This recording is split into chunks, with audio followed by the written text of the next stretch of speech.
and I went like this, and I was like, oh my God. Hello, welcome back to my channel, and welcome back to part 2, that's 4, part 2 of my random illnesses story times series. One day I will do a professional intro.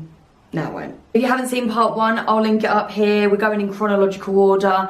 And next up, we have the reaction that lost me my job. Love that for me. So this all started back in my early 20s, and I was working a very practical job. Now, the job role itself really varies depending on where you work. My friend did this job, and I knew other people that did this job for different companies. Our jobs were completely different. Well, not completely different, but I was way more of what felt like and looked like a painter and decorator, but my actual job role was a window dresser, visual merchandiser. It's like windows, mannequins, general store, how it looks visually. My role involved lots and lots of painting. I would say it was my favourite job that I've ever had in terms of what I did, but there was elements of it that I wasn't liking so much, the money being one of them, and generally how it was run. So I was getting to the point where I wanted to leave, but struggling to find something that was still creative. There's a reason why I'm telling you all this. This is my little backstory. So when this all started, I'd been in the job for 3 years. I had just made it to a supervisor role, but in the particular store I was in, I was a standalone supervisor, which is basically short for manager without the pay, without the job title, basically meaning that you're in a smaller store that couldn't afford to pay for a manager. The team was a lot smaller. It was at that point in winter where the weather really changes and it got a lot colder, and I woke up one morning and my under eyes were really puffy and dry. I've had this before. I used to just put like a cold flannel on my eye, moisturize it, and just hope that it would go away. It kept going up, going down, didn't think anything of it. I started getting a red rash round my eyes. Now, if you've watched my last story time, you will know why that then set me off into some panic. It would come, it would go, there might be swelling, there might not be swelling, and I was a bit confused. I couldn't work out why or where it was coming from. I stopped wearing makeup. Not really someone that wears a lot of makeup anyway, but the most important part of makeup for me is the eyes. I went to work looking like an actual toe. And obviously being in the job role that I was in, I was surrounded by dust, paint and stuff like that. So I was thinking maybe that could be having an effect, but because it was so inconsistent, it wasn't like I would go paint a window, come out and be covered in a rash, or I wouldn't be sanding down a wall and then come up in a rash. So it wasn't very obvious. So again, like my first story time, I went on that whole, is it something I'm eating, putting on my skin, and I couldn't work it out. So I went to the doctors. I had a doctor who, he's nice, but he can be, I guess, quite patronising. I sort of mentioned a dermatologist and he was like, I may not be a dermatologist, but as a doctor, I know other things and I know about dermatology as well. And I was like, okay, sorry, I'm just saying. Whoa. I don't think he was thinking what he was saying could upset me. He was just very blunt and was like, it sounds like it's reaction to pain. You need to just find a new job. I don't want to hear that. Because first of all, how do you know?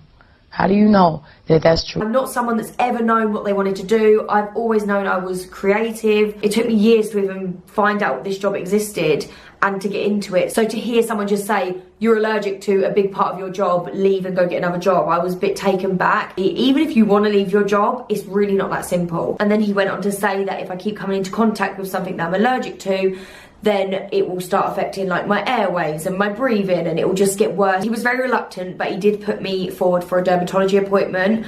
But if you've ever gone to get a dermatologist appointment before, it takes months.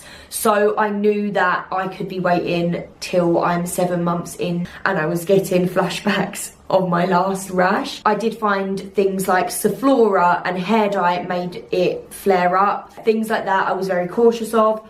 I was still doing my job as normal, but again, with caution. I'd randomly start flaring up when I'd been in a window about 4 hours before. So I was like, what is this? What are you? What are you on my face? It's 5-6 months in, I'm mentally not coping again with it. I touched on this in my last story time, but I don't mentally deal very well with rashes, and I did say in my last story time that if that rash had been on my face, I don't know how I would have survived it. And then obviously this one was all on my face. It started stopping me doing things with my friends, which my previous rash wasn't doing because it wasn't on my face, so I could cover it. In my job, you would often go to other stores to do jobs, and I had been asked to go to another store with the girl that I worked with. I woke up and I couldn't do it. There's no way I can drive to another store where these people don't know me. I come in with no makeup on, rashed up eyes, and feel comfortable in this position. I just can't do it. So 6 months in, it's starting to affect my job,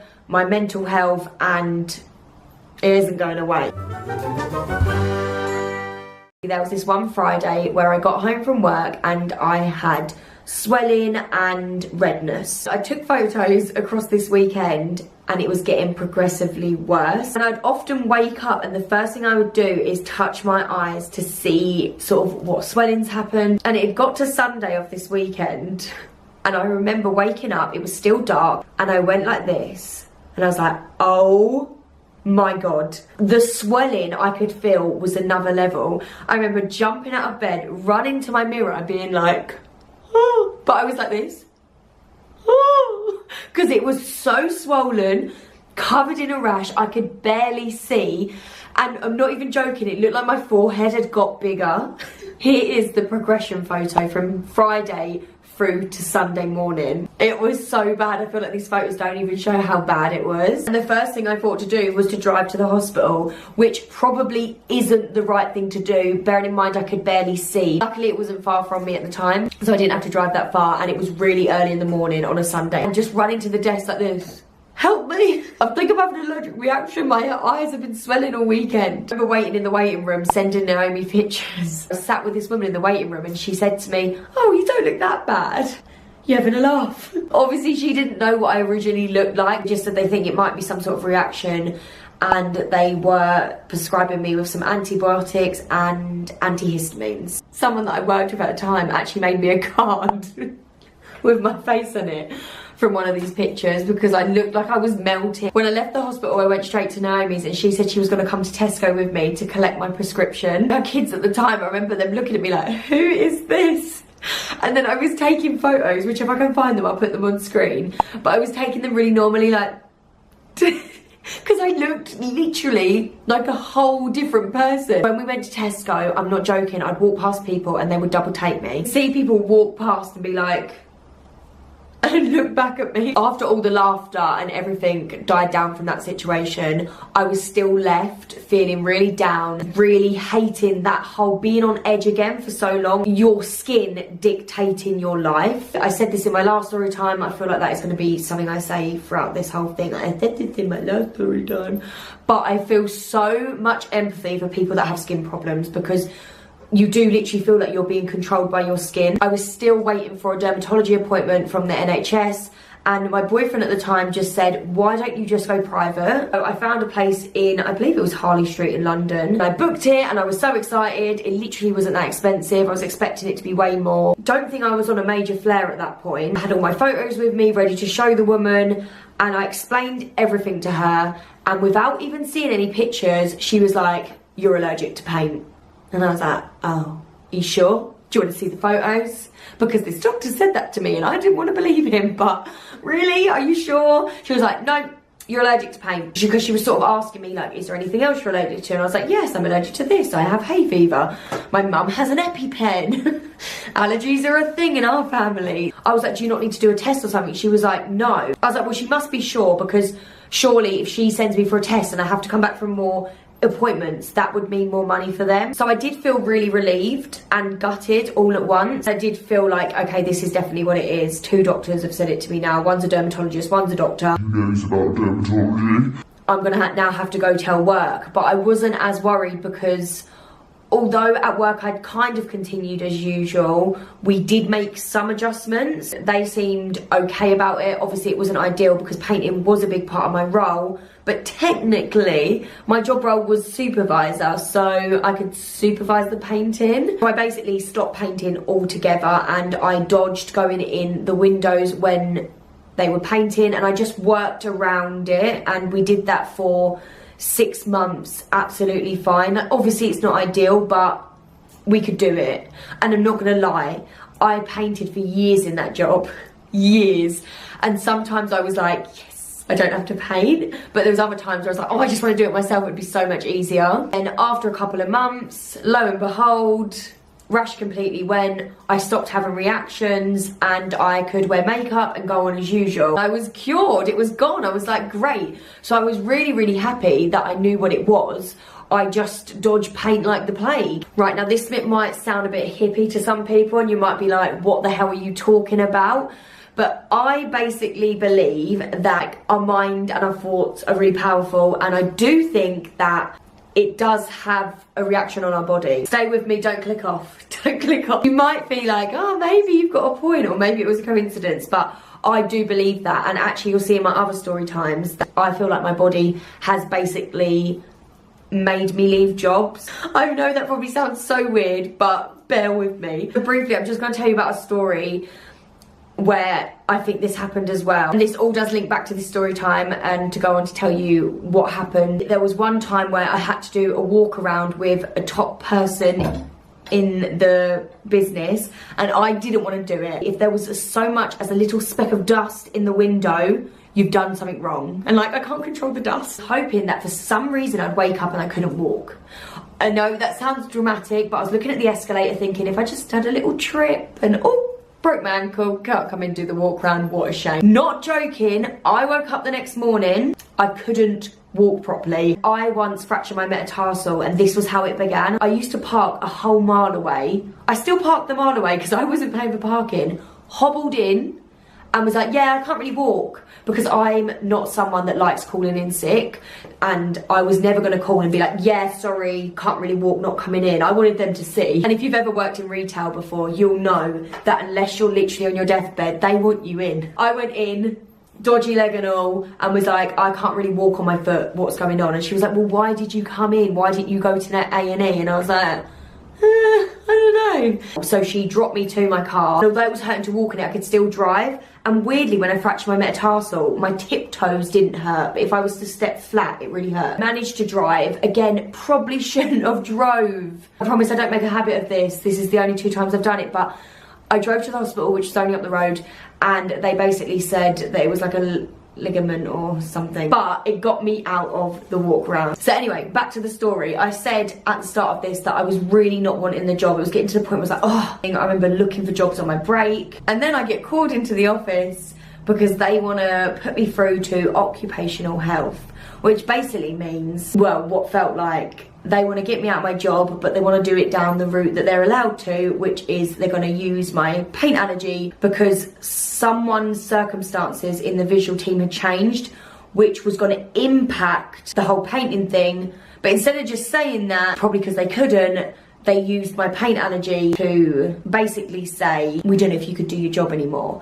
But I had been doing this for a whole year perfectly fine, and I knew exactly why they were doing this. Although I said, like, I was thinking of getting a new job and I really wanted to find another job, I did ultimately like the role I did. I just didn't like maybe the structure, the management and all that sort of stuff. Not the management themselves, but the way we were managed. You know what I mean? I don't know if this is making sense. I'm not worried about saying my opinion, and I just basically said it how it was. And she was sort of like, well, because we'd got a new store manager at this point, the deputy store manager that was dealing with all this, she was just following instructions. So I did say, like, you're getting me out of my job, aren't you? That's what's happening. And I was not comfortable with staying in my job knowing that they were slowly pushing me out, employing someone else and then getting me to train them to then ultimately push me to another role that I didn't want to do. Fucking ousted me out, and it's not fair. And they kept spinning me this whole, oh, you can do the merchandising and you can do the creative stuff. I just had no desire to work on the shop floor at all. They pretty much admitted to me that that was where it was going. If that's what you're saying, as of this point, visual what?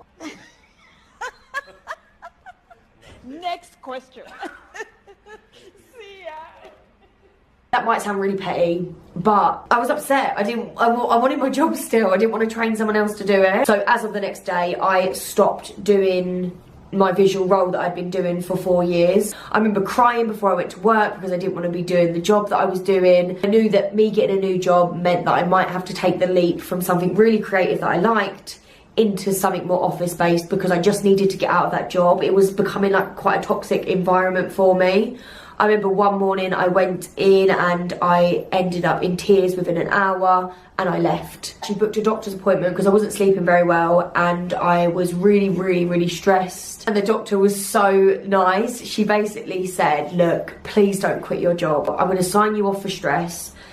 Do me a favour, look for another role. I did what she said and I searched high and low for another job. I ended up getting offered 2 jobs, which I was very happy about, not gonna lie. I was like, yes, I felt so smug. I could go in there and be like, yes, I've been offered 2 jobs.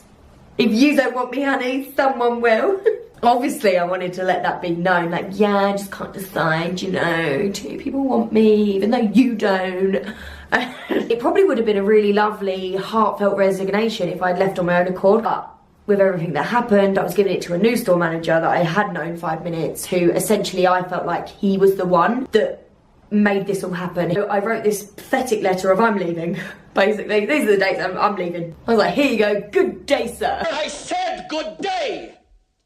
The deputy store manager, I think she was actually happy for me, whereas the new store manager, he didn't know me. And the deputy store manager basically said to me, look, as you know, this was literally nothing personal. I didn't want to have to do all of this. If you want, do you want to take like a shorter, what is it called before you leave a job? What is that time period called? Oh my God, I don't know. But basically, the amount of weeks you have to work before you can leave, she said that I can do 1 week if I wanted, or 2 weeks, can't remember. But in those 2 weeks, I had managed to pick the job out of the 2 that I wanted. They were both office-based roles, which I was actually really concerned about doing because I never had a job where I just sat in an office all day. And fun fact, I actually started my Instagram when I quit that job because I still wanted a creative outlet.